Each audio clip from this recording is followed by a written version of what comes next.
The question we should be asking is this: why are these companies that are selling this insulin to other countries at a much more reduced price selling it here in the United States for so much more? Hello YouTubers, Alaska Prepper here. Happy Sunday to all of you. Ladies and gentlemen, let me start off by saying that I am going to go ahead and cancel or maybe postpone, maybe I'll have one sometime in the beginning of the week, our live stream for today. So the live stream that we normally have at 9 a.m. Alaska time, 1 p.m. Eastern time on Sundays, I'm canceling that for today. Maybe I'll go ahead and pick it up on Monday or Tuesday. There's a project that I'm working on that I really need to get done, and I don't like it to linger around. Whenever I start something, I don't want it to linger around for weeks until I get it done. So that's what I'm going to be working on today. And it's time sensitive because it looks like we're going to get some rain here in the future.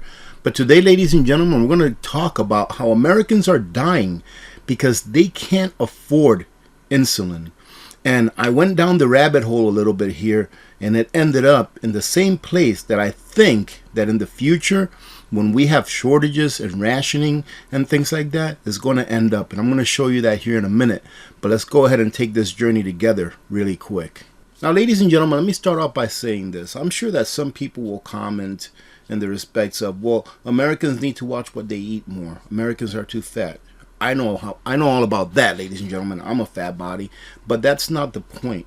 The point here is that insulin is actually one of the things that's manufactured here in the United States, at least from what I've found, and I'm going to show you that here.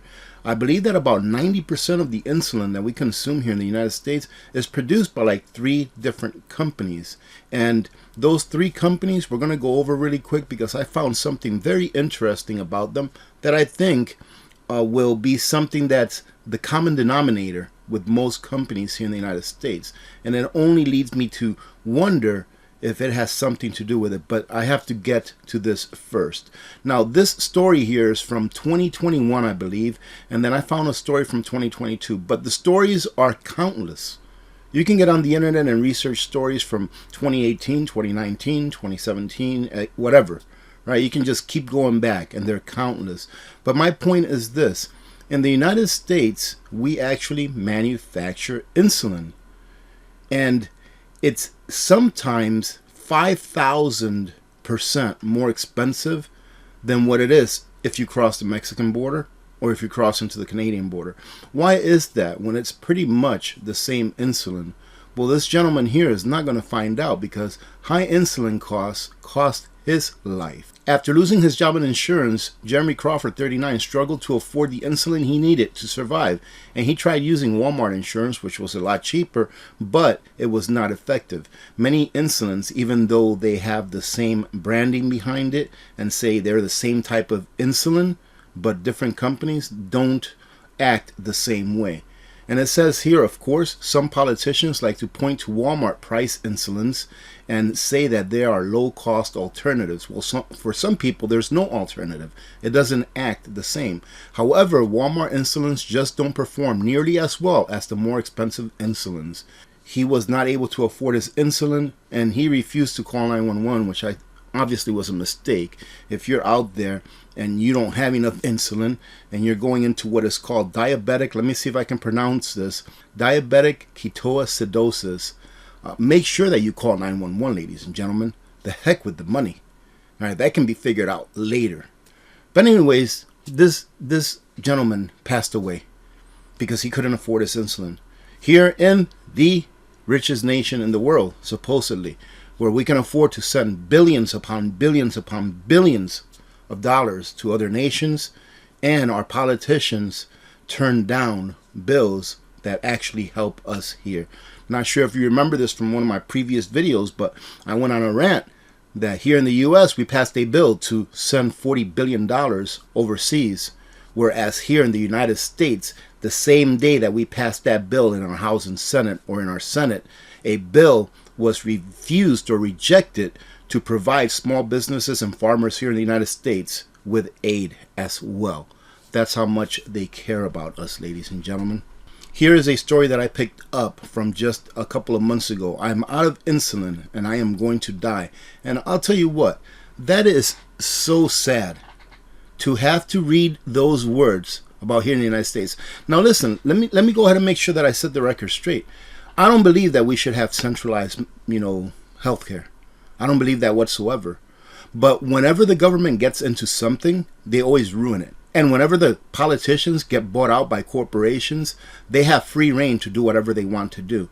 Just as these 3 companies here that make insulin for the United States have done, charging exorbitant prices to United States citizens here in the United States and then selling it for sometimes 50 times less expensive overseas, making our citizens here have to break the law to go to other countries to pick up their insulin. I heard something that they opened that up to where you can now go, across the border and get insulin if you need it at a lesser price, whereas before it was against the law for you to do that. So they trap you. If you have this disease, they trap you into having to pay the prices that are charged here for the same medications that cost 50 times less in some cases across the border. Where here it says in the United States, access to life-saving medication is a privilege that many cannot afford. But why? See, that's the question. Why is it that they cannot afford it? And we'll get to that here. Soaring medicine prices and inadequate health insurance coverage can result in unaffordable out-of-pocket costs that undermine the right to health, drive people into financial distress and debt, and disproportionately impact people who are socially and economically marginalized, reinforcing existing forms of structural discrimination. I don't agree with that. I don't agree that you have a right to health care. But what the problem is, ladies and gentlemen, is that the system is rotten to the core. And for those of you that are going to say, why don't you have a right to health care? Health care, ladies and gentlemen, is a service. A doctor goes to medical school for X number of years to become trained in order to provide a service. When you were born, you did not come out of the womb with a doctor next to you. All right? So for those people that think that medical and medicine is a right, it is not a right. It'd be nice if it was. It'd be nice if some kind of a magic fairy came out of the sky and say, yep, every single person in the world has a doctor now. Every single person in the world gets the medicine that they need, and it's just going to come out of thin air. Well, that's not how the real world works. Look at it this way. And I know some people are gonna say, well, you're saying that being a mechanic and a doctor is the same thing. Yes, it is in a way. A mechanic provides a service. A mechanic went to school or trained for many years in order to be valued at whatever rate he or she charges. Right? They provide a service. If your car breaks down, you bring it to a mechanic and they fix it and you pay them. If your body breaks down, you bring it to a doctor and they fix it if they can and you pay them. It is a service. It is not a right. The question we should be asking is this: why are these companies that are selling this insulin to other countries at a much more reduced price, selling it here in the United States for so much more? Why is it? Ask yourselves that. It's because they've bought out the politicians. Plain and simple. Just look up the word lobbyist and what it is that they do for a living. They buy politicians for a living. Then I skipped down to this article and I was trying to find out what the names of the pharmaceutical companies are that produce insulin here in the United States. And it came down here where it says, let me see, US-based companies, Eli Lilly, the Danish company Novo Nordisk, and the French company Sanofi. And then I was wondering, what do these 3 companies have in common? And check this out, ladies and gentlemen. Every one of these companies has the same thing in common. I did a video about this here a few days ago. And if you haven't checked that video out, go check it out. Because this is how the UN is going to control what companies here in the United States do. Every single one of these companies has an ESG score. Does that have anything to do with how much they charge for insulin? Well, ladies and gentlemen, the UN's goal is to make everyone in the world, every country in the world, equal. So the US is considered to be the most wealthy nation in the world, right? So how do you make the US equal with everyone else? You don't bring everyone else up. you bring the United States down. We are under attack. It's just that it's not in our face. The United States is under attack by these corporations, and these corporations are being managed by the United Nations. And there you go, I said it. But anyways, this is what it's all about. I mean, look at this. Every one of these companies has an ESG score, which means what? It means that they are submitting to the United Nations, because the United Nations is who is in charge of making the rules for ESG. And these companies are towing the line, making our lives here a lot more expensive. Why do you think everything's getting so expensive all of a sudden? Think about it. We have the production capacity to make 90% of the insulin for all of the United States. But our insulin is 50 times more expensive than other countries.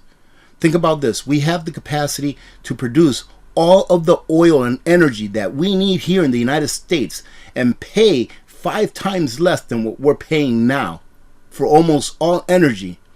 But all of these companies, just like I shared with you on that other video, all of these energy companies are in bed with the ESG ideology, i.e. towing the line for the UN.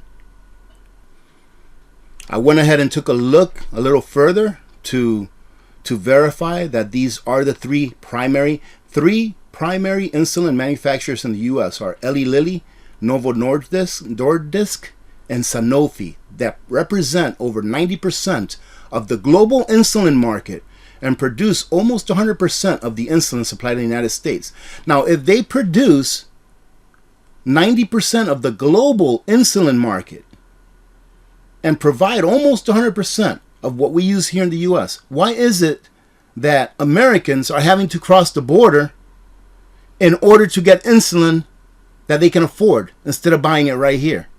Like I said, the UN wants to make America not great. It wants to make America, the United States of America, equal in equity with the rest of the world. That is why by 2030, you will own nothing, ladies and gentlemen.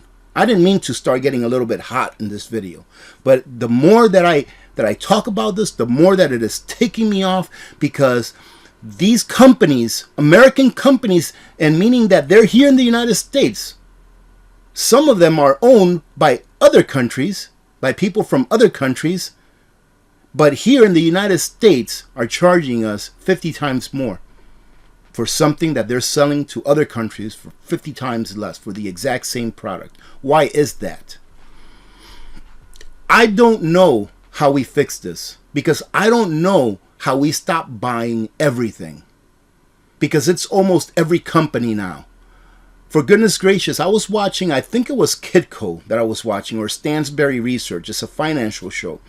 I don't know, about a week and a half, 2 weeks ago. And there was a gentleman on there that I really respected, but no longer do. This was a gentleman who was talking about gold mining companies and silver mining companies, etc. And he was talking about that for the future, what we have to do is this: we have to adhere to this ESG. That we have to adhere to it if we want to make a profit as a company. So ladies and gentlemen, you better get used to it, because it's not going to get any easier going forward. I don't know how we fight this when every company's on board. Everyone here says, you know, all patriots, right? And I'm a patriot. I love my countrymen, right? But we all say, and we all like to think that we only buy American. I won't do any business unless it's with someone who is an American company. But ladies and gentlemen, at least one of these three companies here is an American company that produce and manufacture a product here, but they're towing the line for the United Nations by being involved with this ESG. You know what I did the other day, to tell you the truth? And I was really scared. I was really scared to do this. I actually went onto a site where you can put in the name of the company you're looking for to see if they're part of the ESG club, right? And I punched in the name Nutrient Survival, and they weren't on there. I was so relieved that they weren't on there, because I love Nutrient Survival and I love the people that work there. But this is going to continue to spread, Because if companies are going to want to do business, they're going to have to toe the line of the UN. But you go ahead, tell me, how do we put a stop to this?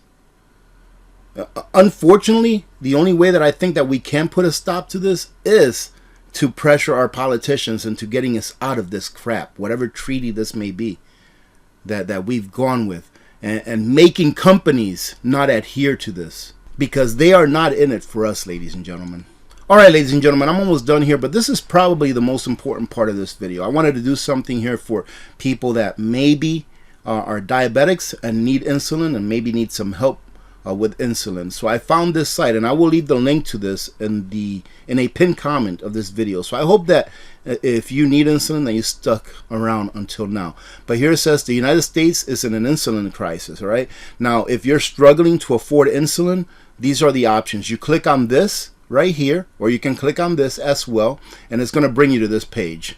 And then it'll bring you here where they will ask you to call one of these companies. Look at that, the same 3 companies. They'll ask you to call one of these companies, and they may be able to help you out. Right? I didn't actually do the calling or anything like that, but if you go over here, click here, it'll bring you to this page.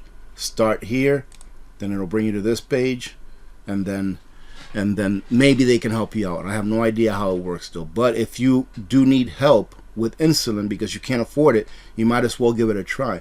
I wanted to go ahead and leave it off with this. Current drug shortages in the United States, ladies and gentlemen. Here they are. I will leave the link to this. That way you can see if one of your drugs may be one of them, and maybe you have a plan to be able to stock up on them. But here are the drug shortages in the United States currently. You can see the date here on the right hand side. I believe that's the last date. Yes, the last date that they were revised. So here it goes, and it goes on a pretty long time. But like I said, I'll leave the link to this. That way you can check it out if you want to check it out. Look at this. This is incredible. There we go. Let's take a look at insulin. Let's see, insulin. Yeah, there's insulin there, insulin there. So there is definitely an insulin shortage, and people are dying from it. Now imagine when we turn into a third world country. We're not there yet, ladies and gentlemen, but we're going to be there soon. So prepare.